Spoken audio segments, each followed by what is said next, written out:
Hello, everyone, and welcome to our webinar Monitoring Threats in AI, All Types of Cloud Environments by our speaker, Kaizad and Kunal. I am Shilpa Goswami, and I'll be your host for the day. We would like to go over a few house rules for our attendees. The session will be in listen only mode and will last for an hour, out of which the last 10 minutes will be dedicated to Q&A. If you have any questions during the webinar to organizers or our speakers, use the Q&A window. Also, if you face any audio video challenges, please check your internet connections or you may log out and log in again. An important announcement for certificate of attendance. Participants need to attend the complete webinar to qualify for the certificate. Also, should fill in the survey form, which will be sent in the attendees thank you email and answer correctly the three multiple choice questions based on the webinar. The certificate of attendance shall be sent to you within the next 5 to 7 working days after the event. Our speaker for today's session, Kaizad is a director for threat hunting and intelligence with Securonics. He has over 9 years of experience in automating the detection of advanced scenarios in cyber and insider threats, with a key focus on cloud infrastructure. He has worked across various specialized verticals for different Fortune 100 customers across the globe. Kaizad's specialty is identifying control gaps and recommending solutions to help prioritize threat scenarios with a combination of known bad IOCS and unknown TTPS referencing frameworks like Mitre and alumnus of George Mason University. Kaizad is extremely passionate about cybersecurity and has a master degree in computer science with a core focus on information security and assurance. He constantly strives to keep learning and is certified with ISC2, CISSP, CCSP, ISA, CA, CISM, and CRISC. Our second speaker for today's session, Kunal Saigal, has been a cyber evangelist for over 15 years and is an untiring advocate of cyber threat intelligence sharing. He encourages cyber defenders to work together by maintaining a strong camaraderie across public and private organizations. Spanning sectorial and geographical barriers, he is not actively connected with various communities in Asia, but also regularly shares credible intelligence with law enforcement agencies worldwide. These efforts have helped organizations protect themselves against cyber threats and helped sectors become more resilient. In his professional capacity, Kunal has worked on setting up two information sharing and analysis centers in Singapore to serve the APAC region. He also worked with all major national certs regulators and other government bodies in Asia to strengthen intelligence networks for combating cybercrime. Currently, he provides virtual CISO services focusing on the SME sector. In 2018, Kunal was part of a global working group chaired by GFCE to make policy-related recommendations to a panel 90 plus member countries. Kunal invests his non-working hours researching, blogging, and presenting at cyber events across Asia. He has earned 7 certification degrees, has co-authored 2 white papers, and is the official reviewer of 5 published books, all in the cyber realm. His latest books on cyber blue team strategy is set to be published in February 2023. Without any further delay, we would start the session. So our first question would be, what are the main threats of using a public cloud? Over to you, Kunal. Yeah, sure. Happy to start, Shilpa. And good evening, everyone. Happy to be on this event. In my mind, let's start with the fundamental questions of cloud and what are the latest threats we are seeing, right? The To get to this point, let's just understand where we are today, right? How did we get here? We're just getting out of the pandemic zone. We're just getting back to normal, or whatever the new normal is. And at least what I've been noticing is organizations during pandemic almost instantly had to adopt a lot of cloud technologies in some cases. In some other cases, they had to open up their existing internal infrastructure, intranet, for employees to work from home, for example, right? And that essentially meant they increased their technical footprint almost overnight just to deal with the pandemic. And this in itself creates issues. This in itself creates new risks, right? Now, multiply this by the fact that the organizations had to do this so quickly. They were not even prepared to understand the threats they would be noticing, to understand and combat the new kind of risks they are exposing their environments to, their organizations to. And then we have a perfect recipe for disaster. So that, in my mind, is has been the first and the foremost issue when we talk about the cloud threats. The other angle I would want to add over here is a bit about regulations. It's one of those areas which is really, really messy, especially in Asia. I think the western part of the world is quite okay now, thanks to GDPR coming out in UK and European Union, and then US and Canada already been leaders in this space with their PII and other kind of regulations. But Asia is different. Asia has been getting into understanding what the regulations needed are for data privacy, for data sovereignty, and it's created a lot of ruckus. And I still think the kind of turmoil we have seen in Asia, it's unparalleled to the rest of the world. So we're going to have some problems here as well. And that to me is the core foundation of the issues that we are seeing. One is from a regulatory compliance perspective, where they are breathing down on organizations to do the right thing, have the right degree of controls, with a lot of uncertainty around what that means for each business owner. And on the other hand, we have organizations who had no choice but to open up the environments, open up their internal networks, and basically let those threats come in. But happy to see what Kaizad has to say as well. Kaizad.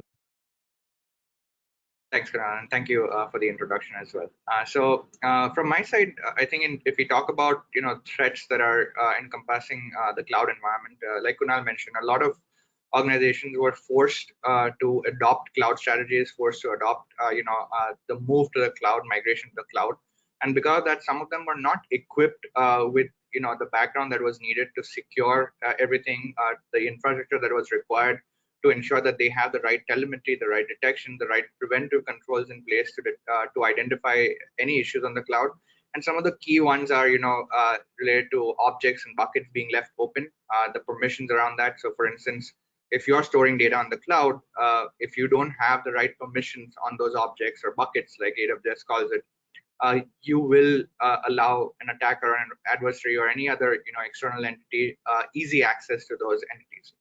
And another aspect would be on the keys aspect on the cloud. So cloud, everything is encrypted, everything is controlled by the keys. So key management becomes an important facet. And if you don't have proper key management or the ability to secure your keys correctly, that can again lead to an adversary having access to literally everything on the cloud that you have tried to secure. And beyond that, because everything is so easy to access across the globe, all the users on the cloud side, some of them may not have the required training or the required knowledge on how to secure certain services, and that would lead to potentially some compromised credentials or account hijacking as well. What that means is, if there's an account that has a compromised credential on some service, and they reuse their passwords. Attackers can leverage those password dumps very easily from the deep or dark web. It's pretty easily available, and they can use that to gain access to the cloud control plane. And when they have access to the control plane, it ultimately leads to any other issues across the globe as well, across the board within the organization. Meaning you can change settings, change permissions, create your own accounts or groups, and ultimately lead to more issues downstream. So these are some of the issues that we've been seeing across the board, mainly related to compromised credentials, identity and access management controls itself, and controlling the objects and the buckets related to that. So this would ultimately lead to some other threats downstream as well, because all the data again is on the cloud.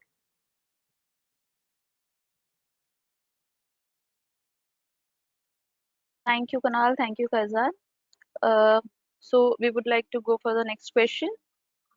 How do we mitigate these threats, and how do we monitor for any risk? So it's like preventive and detective controls. Over to you, Kunal. Yeah, sure. Maybe Kaizad, I'll start with the preventive controls, and maybe you help me speak about detective controls. So, Shilpa, there's no single answer to this question. I don't think there's a silver bullet that can kill this beast, but I'll give the audience three major bullet points that I think are the key in terms of getting started on this. It's not the end point, but at least a good starting point. And these are the three major fundamental errors that at least I've seen in my professional capacity. So the first one is architecture. So when you're embarking on the journey of migrating to the cloud, when you're setting up your cloud environment, design the architecture correctly and design the architecture keeping security in mind, making the security controls right at the onset. So let's take some examples. Taking AWS as just for the sake of discussion, taking AWS as an example, but could be any. The way AWS works is you're going to have to set up your VPC, you're going to have to create the subnets accordingly, you'll have to create your controls accordingly. And that's the fundamental of creating a secure architecture. Where are your application servers going to be hosted? Where are your database going to be hosted? What is the internet facing access? What are you exposing your APIs over to the internet? Are you exposing your web servers over to the internet? Have a think about it. Rethink about every single asset that's going to be connected to the internet. So, and guys, I've mentioned about encryption, mentioned about putting security configuration in place. Very, very good points that goes into the architecture design as well. The second point I'm gonna speak about is baselines and elaborate on the configuration piece. So there's a myth out there saying that if I am using Google Cloud or AWS Cloud or Azure Cloud, the assets that I set up over there are secure by default. There is no such thing as secure by default. That does not exist. That unicorn is not real. So let's just park that right at the onset. What does happen is you have the ability to configure them correctly and configure them in a way that would be the right fit for your environment.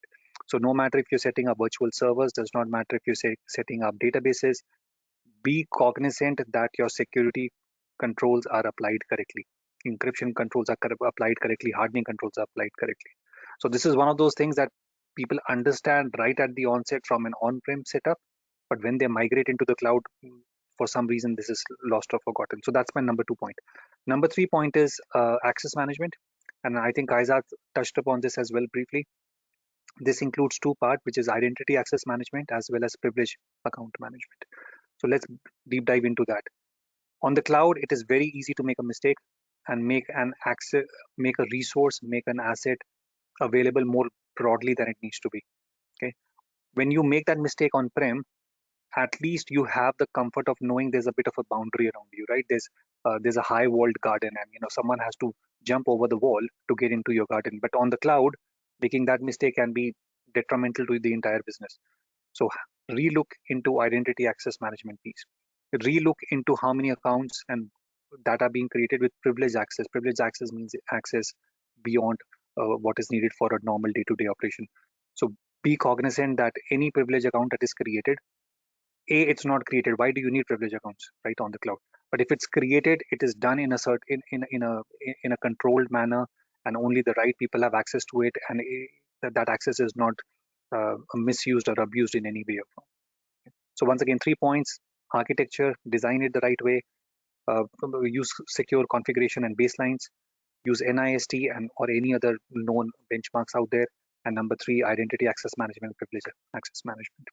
Okay, guys, over to you. Thanks, Kunal. All great points, and I'll be covering a few different aspects in terms of the monitoring and detecting side of it as well. Now, first and foremost, again, like we already discussed, in the cloud, it's all about IAM. It starts with the identity and access management. So the first thing that you need to ensure is that the accounts,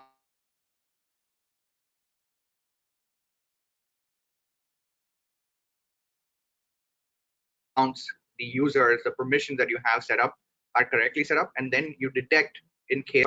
So one example can be detecting the authentication pattern. So if you see suspicious authentication patterns, if you see a user authenticating from a new geolocation, if you see a user that's accessing resources or in cloud terms objects or services or even buckets or any other objects that they have never accessed before, those are some scenarios or telltale signs that there's something anomalous going on. So you monitor for those instances. Of course, everyone can access anything in the cloud from anywhere, but the issue here is to ensure that everyone has the right access and they're accessing it at the right time from the right locations. If you see any anomalies there, immediately call that out, detect those scenarios, and then review if that account should be performing that activity. Then beyond that, similarly, if you have the ability to subscribe to certain services that give you a dump of compromised credentials related to your organization, subscribe to those so that you'll at least know if there's any known credentials that are out there that have potential to be misused. It may be something that you can proactively change or update. Those are scenarios that you can take, but at least when you detect those cases, those accounts being used in your environment, that's when you will be able to identify any other signs of misuse or abuse as well. And similarly, we talked about key management. Key management, there are a lot of different ways. Anyone that's trying to update your keys, anyone that's trying to modify the keys, ideally it should be an automated service that does that. But if not, or if you have a set of admin accounts that are supposed to be performing that activity, it should be limited only to those accounts and those permissions or roles. If you see any anomalies there, again, in terms of who's modifying your keys, who's modifying or updating or creating new keys as well, that should be a sign that you should be investigating those type of alerts. Now, from the IAM and the key management side, we also talk about cloud infrastructure abuse or control management as well. So you're first and foremost the control pane. The control pane is the central console where you can control, user management, group management. You can control what exactly are the permissions set for different objects, different buckets. So all of that is controlled in a central UI or even through a CLI mechanism as well. Now, any changes or any setup from the weak control pane side can be monitored as well. So if you have the control pane in terms of who's accessing that control pane, if you have scenarios where you can detect who's modifying or say authenticating against that control pane, that can be monitored very closely as well. Similarly, again, when we talked about the objects or buckets, we talk about infrastructure as well. So cloud has software, infrastructure, and platform.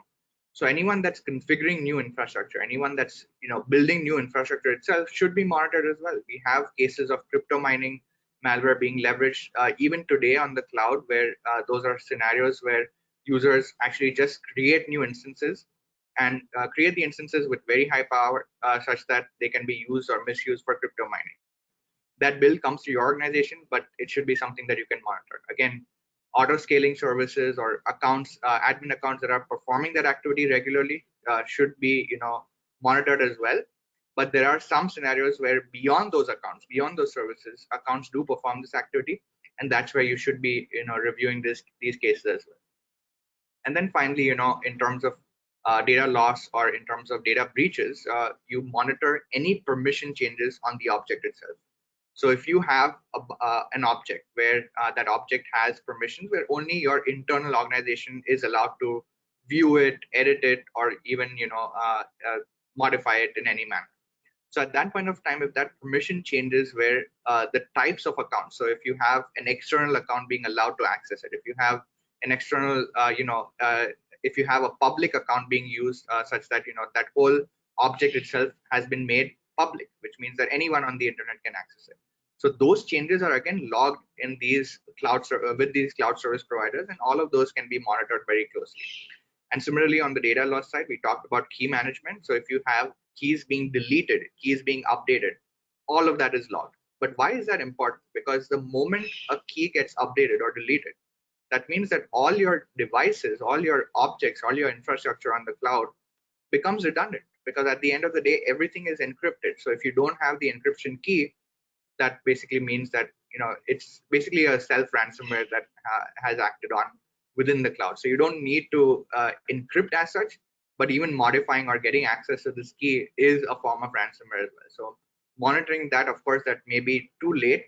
But in this phase, if we talk about looking at the IAM, looking at authentication patterns, looking at changes or monitoring for any updates to the platform, the infrastructure, combining all of that together before it leads to the end impact of a ransomware acting up, like say a key being deleted or updated, or a bucket or an object being made public, that's where you would be able to see the most benefit out of this monitoring aspect, where you can proactively monitor for these issues.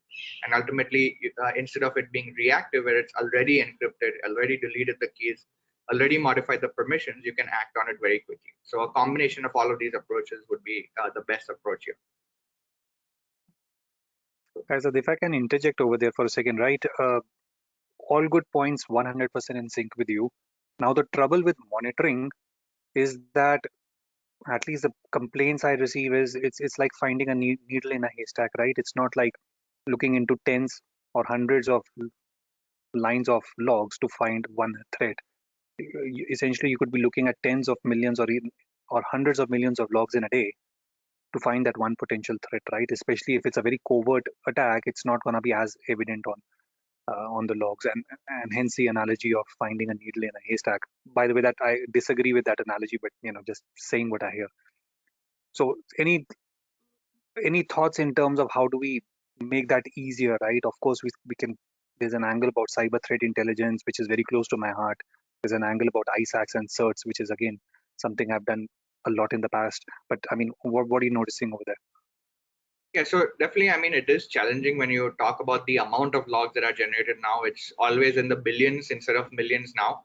So knowing what type of telemetry you're looking for and knowing, what type of data that you have available, that's, going to be the most important here. And again, if we talk about the approach right now, we started with the account itself. So we started with authentication patterns. Those are limited. When you see suspicious authentication patterns, you combine a suspicious authentication with the fact that that account is again trying to modify or change controls. Combine that with the fact that an account is trying to create new resources, create new accounts, create new groups or roles.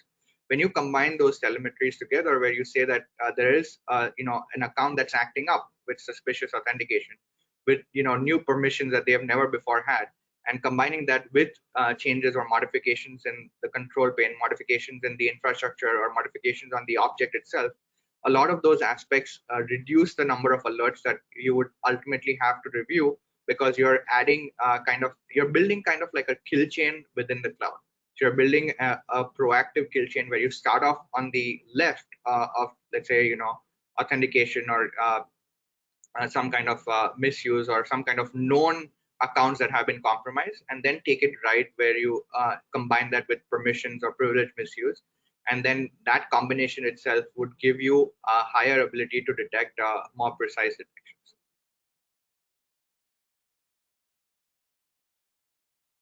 100% Thank you. agreed with you, Kaizad and Shilpa. Sorry if I can just interject as well. Uh, Yes, yes. the only other thing I would like to add over here is for the audience, for the organizations to think about how to ingest intelligence. And let me explain that for a second. If you as an organization were to just look at your own data and try to find threats within your own logs, which is step number one, which is absolutely essential, as Kaizad said, have a think about how much effort is going to go in there. Part one. Part two, you are gonna be just one baby step away from disaster. All it's gonna take is for you to miss one threat, and that's gonna lead to an incident, right? And as they say, life is too short to learn from your own mistakes. Learn from the mistakes of others, right? So how do we learn in the cyber world the mistakes from the others? And the answer is threat intelligence. So there are three broad levels of threat intelligence, but let's speak about the first two, right? First level is what is called IOCs and IoTs, indicators of compromise, indicators of threat. So this is essentially a bunch of uh, technical indicators that can be ingested by your organization to look for threats for things like known IP addresses of threat actors. If you see those IP addresses on your logs, clearly there's something going on. You need to investigate.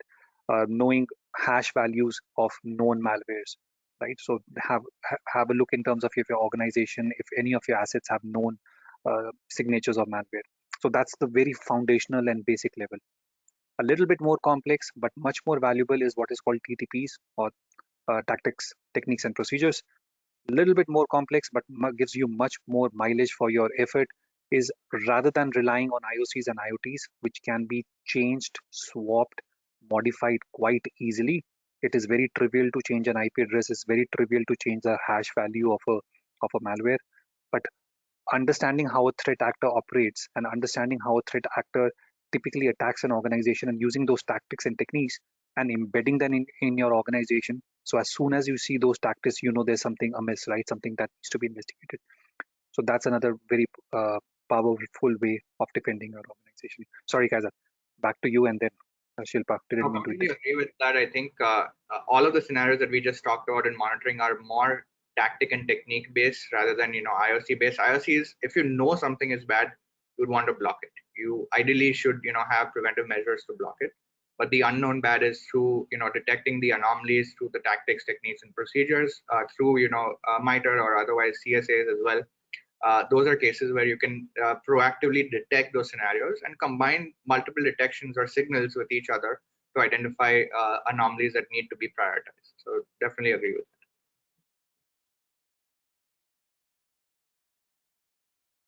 Thank you, Kunal and Kaizad. In a shared responsibility model, what key areas should the clients focus on? I would like Kaizad to speak about telemetry and audits, and Kunal to speak about laws and regulations. Over to you.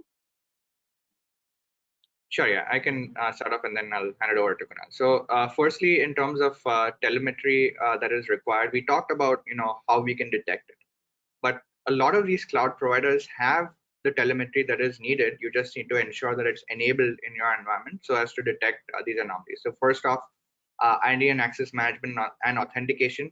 All of the big providers, GCP, Azure, AWS, have the ability to log any IAM control changes, any changes to the roles, to the groups, to the permissions, any changes where new users are being added, a role is being added or modified, a group being added or modified, all of that. Similarly, with the file and object modifications, again, it's important to at least log it so that if you are in a position where there is something suspicious going on your network, you have the ability to at least go back in time and identify what has changed, what has been modified, and where is this intrusion kind of originating from and where it's heading. And then finally, of course, on the network and flow side as well, wherein you will be able to tell what are typical flows in your environment. This can be a very chatty source, but if you know your network, if you know your organization, you will know that production zones should not be communicating with QAT.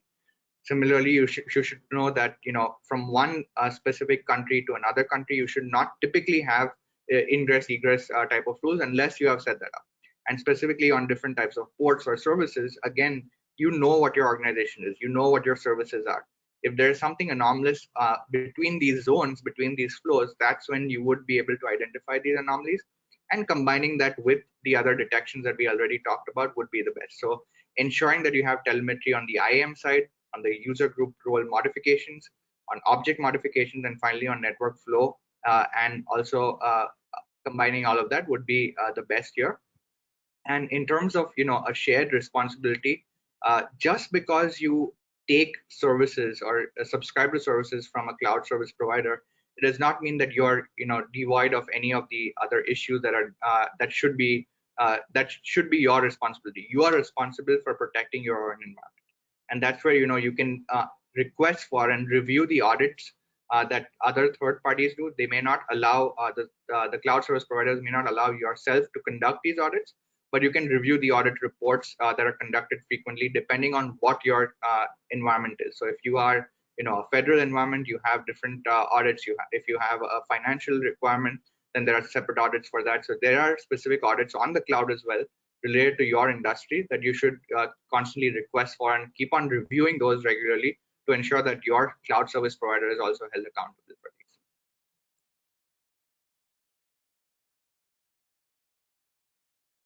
Should I take over, Kaizad? Yeah, good. Good. Over to you. Yeah. Okay, thanks. Actually, I just want to start with where you ended, right? Shared responsibility model. I freaking hate that terminology. It's caused so much confusion in the industry that I think it should be banned right outside. So let me break that up first of all. Shared responsibility model, basically what the cloud providers are trying to say is they at the at the foundational level, at the infra level, they are in compliance. So pretty much pick up any piece of compliance, PCI DSS, SOC 2, ISO 27001, HIPAA, GDP, name anyone, and pretty much every major cloud provider is certified. Now, does that mean if you were to subscribe to those clouds, does that mean your organization is going to be in compliance to those regulations? The answer is absolutely not. It is up to you to make sure you are configured correctly. It is up to every organization to make sure that they are in compliance of what is expected of them, and that is more trickier than it sounds. So let's deep dive into that as well. I touched upon the fact that especially in Asia, data privacy laws are becoming very complicated and very convoluted. So let's understand that a bit more. Taking India as an example, India rolled out the Data Privacy Act a while ago, and then thankfully it was rolled back, and the Parliament sent it back saying this is not acceptable, and it had needed to get some amendments done. And I understand that it's now been quote unquote amended, and it's going through another round of discussion. Please take a look into that, and you'll figure out how many challenges we have. Indonesia released their own data privacy law not too long ago. I think just a couple of months ago. Again, very, very challenging to meet, and so on. I can go on. Singapore has their own version of data privacy laws as well. The foundational issue that we are noticing now is what I call data sovereignty, meaning countries like India are being very clear certain type of data has to remain on the soil of the country. That data cannot be sent outside that country, right? Indonesia has similar requirements. Malaysia has similar-ish requirements, but not to the to the same degree. There's a bit of lighter touch over there, and I can go on and on, right? GDPR is stringent for European Union and UK, but I would like to say that it's almost become a golden standard. So it's become so well in tuned into the industry that once you say you need to comply to GDPR, it's one of those things you can get to. But Asia is not there yet. It's still very uh, turbulent times over here. I think it's going to take a couple of iterations for the regulators to figure out what they were trying to achieve by putting these data sovereignty, data localization kind of requirements in place. And what does that exactly mean, right? And this has become really, really big issue for organizations which is dealing with multiple geographies, multiple countries. So if you had if you were e-commerce business as an example with customers all over, where do you keep the data? Are we really saying we have to segment the data in different locations? And okay, what has to go back into the central database? It's all over the place, guys. It's becoming really, really complicated. So have a think about that, folks. Understand your business, understand the laws you need to operate on, understand which laws you cannot defy and which ones you do not have to be as stringently in compliance to. Have a think about that and make sure that gets baked into your security posture. That's all I want to say on this. Shilpa. Thank you, Kunal and Kaizad. It was very informative. So before we conclude, Kunal and Kaizad, can you share top three key points or takeaways for our audiences? You wanna go first, Kaiser? Sure, yeah. So in terms of a few key takeaways, again, ensure that firstly you have the right telemetry on the cloud. When you're on the cloud, you should have firstly the data to detect the things that you need to detect. Ensure that you have the right detections in place once you have the telemetry for that. We talked about what detections are required and essential. Combining those detections again together, looking at known bad indicators of compromise and unknown bad TTPs. Again, combining that together against the same entity, against the same facet performing that activity. And then finally, constantly going for reviewing your own infrastructure, reviewing how it's shaped up, identifying any anomalies and proactively acting on that before it gets to the end state of an impact of data loss or data breach. So that would be some of my key takeaways. Kunal, over to you. Yeah, thanks, Kaizad. So in my mind, the first point I want to say right at the onset, cloud can be a huge, huge enabler, not just for business, even for security teams. I remember that good old times when it would take months and months to onboard a new piece of technology, a new piece of hardware. It was really complicated on an on-prem organization. Those things have changed. Cloud is an enabler, and there's no doubts about it for the business, for the security teams. But at the same time, it's not a default. It's not something that is enabled by default. So you have to make conscious efforts to make that happen. So that's the first point. Second point I want to say out loud is ensure security is baked in from day zero when you want to start adopting cloud. It should not be an afterthought. It takes much more time, much more effort, much more investments, much more resources to go back retrospectively to fix something. Make it happen on day number zero. So bake security right at the onset. That would be number two. And of course, keep laws and regulations in mind that once again cannot be an afterthought. That's probably something you can't mess around with. So bake those requirements into your controls as well. That's number two. And number three, what I want to say is invest in a CISO or invest in a virtual CISO. And I like to say that the cost of not having one is far greater. That's where I land. Shilpa. Thank you very much, Kaizad and Kunal, for an informative session, and our attendees share the same sentiments. Now, before we begin with the Q&A, I would like to inform all the attendees that this session is synced with EC Council CTIA program. EC Council CTIA maps to many roles in the industry like threat intelligence analyst, threat analysis and reporting, vulnerability management and threat intelligence engineer, etc. Anyone with a CTIA certification is eligible for 9,000 plus job vacancies globally with an average salary of $100,000 and $324. If you are interested to know, kindly take part in the poll that's going to be conducted now. Let us know your preferred mode of training and we will reach out to you soon. So Kaizad and Kunal, shall we start with the Q&A? Sure. Yeah, sure. Go for it. Okay. Uh, so our first question is, how can AI help reduce or prevent cyber threats related to cloud infrastructure and application by Richman?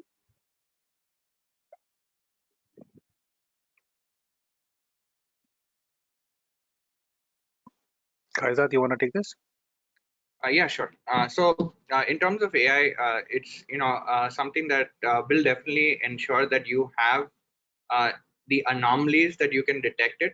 But again, you need some amount of human expertise and intelligence to make benefit of what that AI is detected. So as an example, there are different machine learning algorithms and scenarios out there that can help you identify what is rare. So what is changed? What is suddenly you see a spike in the number of resources being used, number of hosts being created or infrastructure being spun up, etc. But then when you have a human sitting behind that to combine those alerts and how it would make the most sense in your organization, of course, after reducing some of the false positives with the anomalies that can be derived out of it, would be the most beneficial approach here. So an example would be, you have a user that's authenticating from a rare geolocation.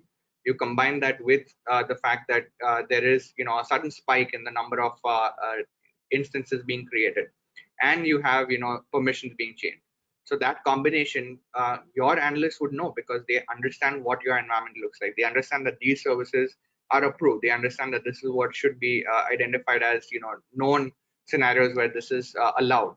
So at that point of time, where AI and machine learning can help you identify the TTPs and anomalies related to what is right and what is wrong, combining those anomalies and adding that context, or adding the understanding and learnings that an analyst has within your environment, of course with the expertise across the infrastructure, across the cloud, will be ultimately the most beneficial approach here.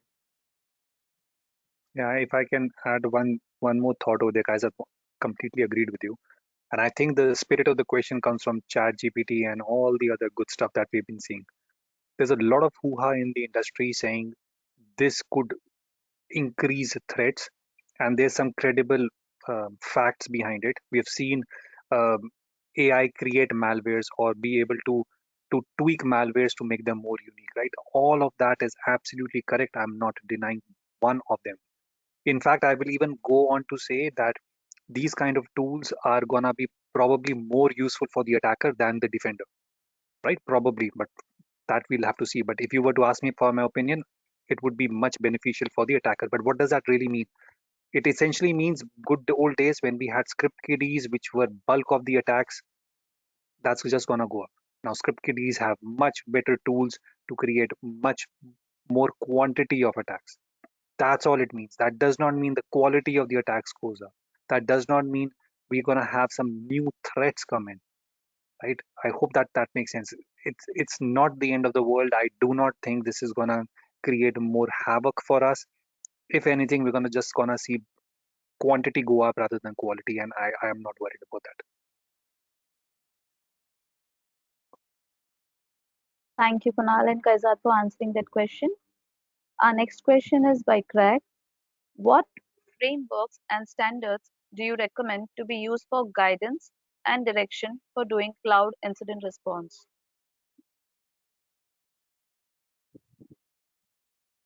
Okay, should I take this one, Kaiser?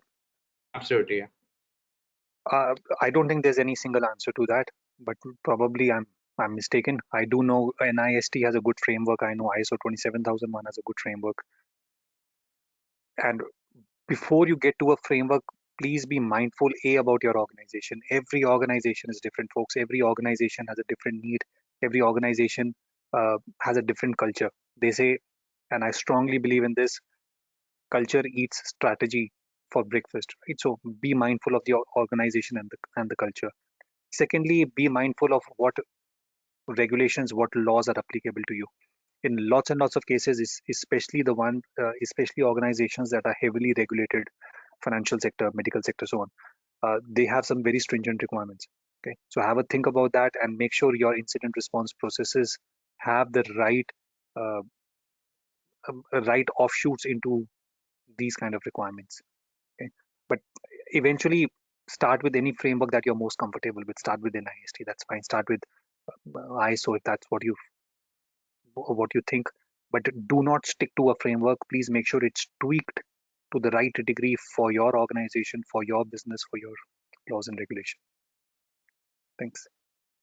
I think just one thing to add here in terms of detection as well. MITRE has a good framework on the cloud side. We have CSA as well. So those are some of the things that you can reference. And again, like Kunal mentioned, don't rely on it completely. Just ensure that your organization has firstly the data that's required to detect those things, and then secondly, you have the skill set to understand what that framework is talking about as well, and implementing proactive detection would ultimately give you the best results there. Thank you, Kezad and Kunal, for answering that question. Our next question is, do you prefer AWS or Azure? What is the number one security tip for each? By Dustin. What is the number one what for it? Sorry, say that again, Tip, Shilpa. tip. What is the number one tip for Tip each? for Security tip. I don't think, at least I wouldn't take a position. I've used all three major cloud clouds in my professional career, which is GCP, AWS, and Azure. I would not agree one is better than the other. I don't think one has more security controls than the other. I think it's just a matter of knowing what is a better fit for you. I'll give you some examples. I was helping this particular organization move their product into the cloud, and once you get into the details, you'll figure. We started figuring out that GCP had one specific product which was unparalleled to others, right, to AWS and all. So in that specific case, it made more sense to go with GCP, which is Google Cloud. But then in other cases, knowing knowing AWS and then knowing the number of AZs or the number of data centers they have is quite unparalleled, right? So in lots of cases, it's been AWS, right? And in some other instances, it's just been cost. Whatever is cheaper, we have to do that, right? And forget about tech, forget about uh, the ownership behind it. One other thing I want to mention over here is I've mentioned about data localization. I've mentioned about data sovereignty. Lots of time the conversation has not even been on tech. Lots of time the conversation has been for this particular product, this particular database, it has to reside in a certain location. So which data center is present there, right? And uh, once you start speaking about very specific locations, especially Middle East, especially Asia, uh, the options are not as many as you would think. Okay, you have much more options. For example, in America, in Canada, in Singapore, India, that's gonna be easier ones. Okay, I don't think I answered the question, but in all fairness, I don't think uh, I don't have a preference, at least in my mind, guys. I think similar to what you mentioned, same experience. There's no one cloud provider that edges the others. It depends on what services you're looking for. It depends on what you're trying to accomplish with your applications for these providers. So it would depend on that. But one thing that would definitely help is to ensure you have some type of redundancy available, at least for your core data, for your core applications. At least some redundancy would always help and go a long way. If, of course, you have the budget for that. redundancy in terms of different regions for the cloud, redundancy in terms of the key management, redundancy in terms of even the cloud provider itself. If you store data in different aspects or different providers or different regions, that would at least help ensure that you're safe if there's any physical damage, any physical, which unlikely, but again, it would at least help ensure that you are safe from ransomware and other such scenarios. So that would be at least one aspect that I would call out, where a mixed cloud strategy is something that many organizations are now adopting as well, and also a mix of on-prem and hybrid cloud as well. Good point. Thank you so much, Kunal and Kaizad, for answering that question. Our next question is by T Zong. Chat GPT has brought into a lot of attention and convenience to various of industries. On the other hand, what security concerns when it comes to security governance of cloud environment and cloud security? Okay. I think we spoke about that, so I won't repeat about Chat GPT. I do agree the threats, as I said, the threats are going to go up, but I don't personally, I'm not convinced that we're going to see quality threats. Definitely, we're going to see an increase in quantity. But I like the second part of the question, which is around governance. Very, very, very important question. So, as security practitioners, it is our job to keep an oversight on every piece of technology that our organization uses, right? It is our job to make sure every asset meets a certain threshold, meets a certain criteria, meets a certain degree of security. So, how do we do that? I would personally like to argue that a cloud makes that easier, but again, everyone has their own opinion.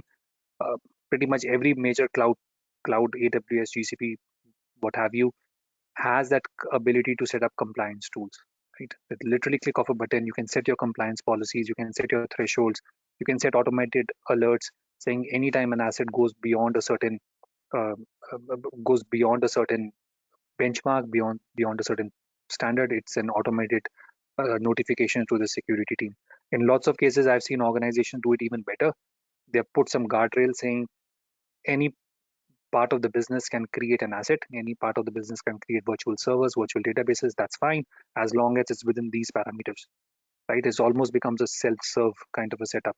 As soon as there is a requirement to go beyond those thresholds, then it's an explicit requirement that goes to the security team. It has to be justified, it has to be reviewed into so on and so forth. And that is another good way of putting governance controls.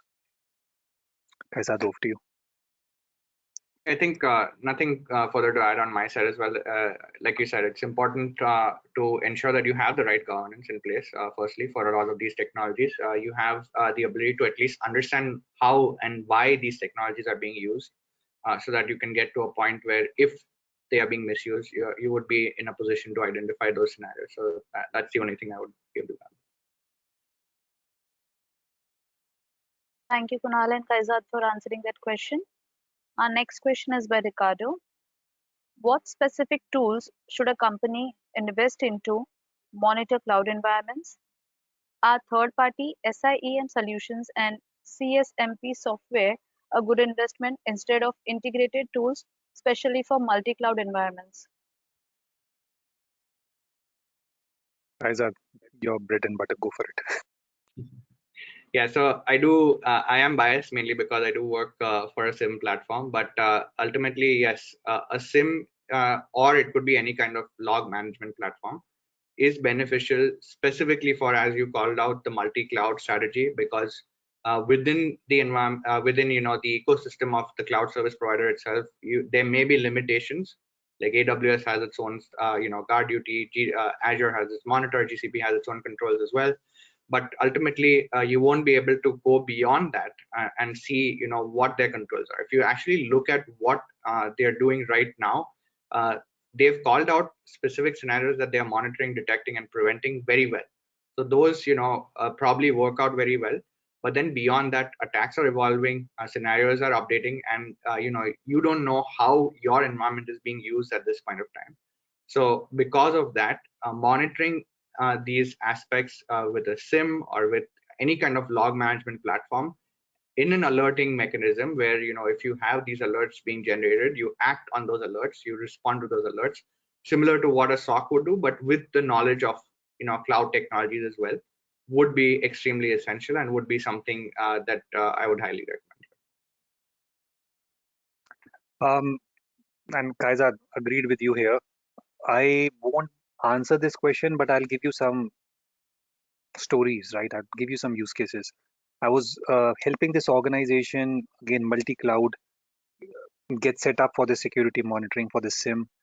And one conversation that came up was how do we make sure that in case of a breach, the monitoring is not breached as well. And of course, you can argue you can do that even if everything is on AWS. You can segment it, you can create different accounts, you can create different subnets. There are hundreds of ways of doing it. But for variety of reasons, the answer was let's make sure it's completely segmented, completely segregated. So if you're using AWS, let's make sure the SIM is not on AWS. Have a think. Again, I don't think that's necessarily the right answer, but that is one school of thought. The second school of thought was looking at modern technologies, right? I personally don't know any modern technology that says, oh, we are not compatible with AWS, oh, we are not compatible with GCP. I think that era is gone. So the selection process in my mind should be in terms of your applications, right? Lots of times you've seen some legacy applications, poorly coded applications, that it becomes really complex to integrate on certain SIMs. So maybe focus on that, right? As taking that broad assumption, saying whatever resources you're going to set up on the cloud, that would be able to ingest into the SIM. So application, how are the logs being generated, and how do you want to do that? The third thing I want to say is processes. So tech is the easiest part of the CSERT team. And I say this with a lot of respect.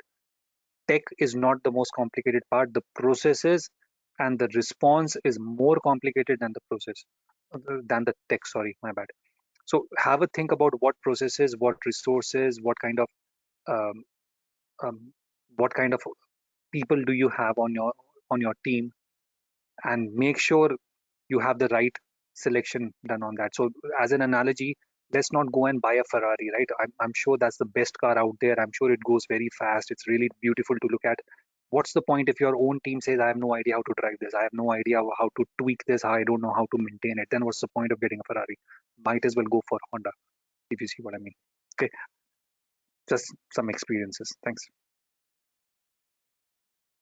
Thank you, Kunal and Kaizad, for answering that question. I'll take last two questions for the day. Our next question is by Rombani. Is there one monitoring threat tool across all the type of cloud environment? Could you say that please again, Shilpa? Is there one what? Is there one monitoring threat tool across all types of cloud environments? I think I think Guys, it's I'll a go for it. similar question to what we just discussed, right? Like basically, how do you monitor across these different environments? And the answer would be the same, basically, that you want to make sure that you're monitoring, you have the, the data coming in from all these platforms. If you have multi-cloud strategy, and you have the detections in place and the triage process in place to react to these alerts as well. thank you, Kaizad, for answering that question. Our next question is by Abu Bakar. Why is it important to learn about cyber threats on the cloud? The recently introduction of AI tool like GPT is surely come to revolutionize how the cloud will be used by organizations. The danger of people using excess cloud is obvious.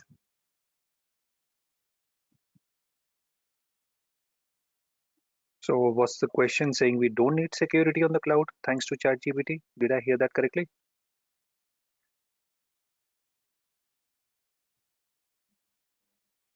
I think so. Kaizad, is that Yeah, okay?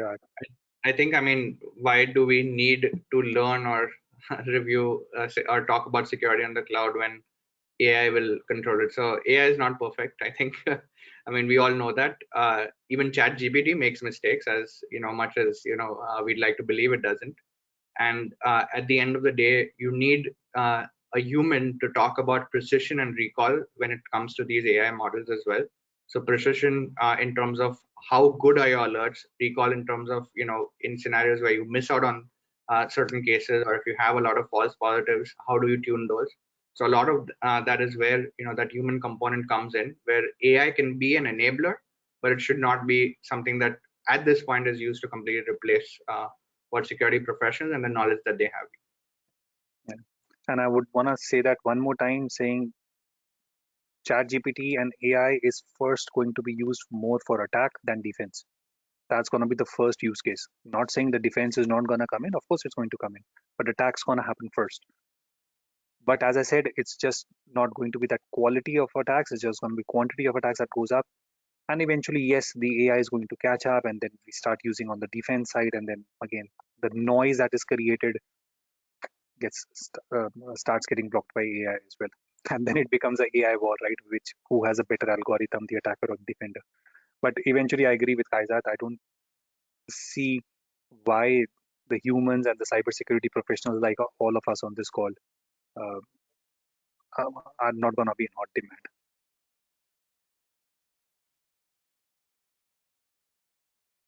Thank you so much. Thank you again to our wonderful speaker, Kaizat and Kunal, for answering those questions and for the great presentation and knowledge shared to our global audiences. It was a pleasure to have you with us, and we are looking for more and more sessions with you. Before we conclude the webinar, Kunal and Kaizat, would you like to give a small messages to our audience? Go for it, Kaizat.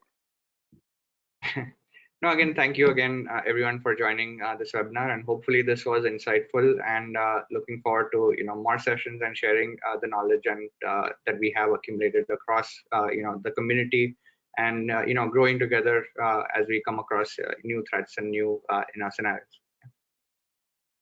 Yeah, thanks, Kaizat. I'll just echo that as well, guys. I'm more than happy. Shilpa, thank you for having us. Been an absolute pleasure, and everyone on the audience, please feel free to ping either Kaizad or myself for any follow-up questions. More than happy to take that as well. Thank you. Thank you so much, Kunal and Kaizat, for the message to our audiences.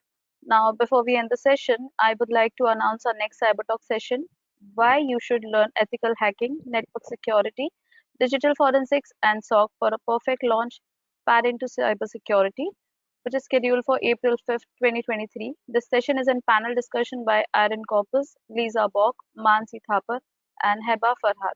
To register for this session, please do go and visit our website www.eccu.edu/cybertalks. The link is given in the chat section. Hope to see you all on April 5th. With this, we end the session. You may now disconnect your lines. Thank you. Thank you so much, Kaisa. Thank you so much, Kunal. Pleasure to have you with us. Thank you so much. Bye now. Bye.